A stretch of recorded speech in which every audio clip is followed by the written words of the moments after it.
आजही गंगाधर टिपरेवर प्रेम करणारे आणि त्याच्याबद्दल आपुलकीने बोलणारे, बोलणारे. हां. भरभरून बोलणारे हां. आजही मला भेटतात आणि आजही मला विचारतात, की तुम्ही गंगाधर टिपरे बंद का केलीत?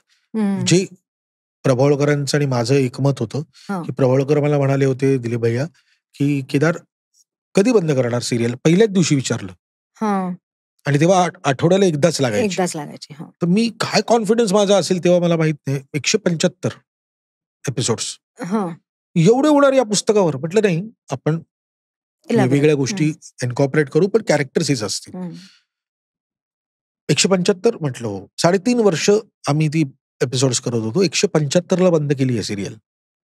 हो. जेव्हा टी-आर-पीला टॉपला होती. बरोबर. आणि अख्खं चॅनल माझ्या सेटवर येऊन बसलेलं होतं. माझ्या सेटवरचे सगळे कलावंत फक्त दिलीप भैया सोडले तर माझ्यावर नाराज होते. कारण बंद करत होतो. हं. हं. कारण मला प्रभावळकरांनी सांगितलं होतं, की केदार कधी बंद होतंय त्यापेक्षा का बंद केली हा प्रश्न जास्त छान आहे. हं. आणि जो आजही मला लोकं विचारतात, का बंद केलीत?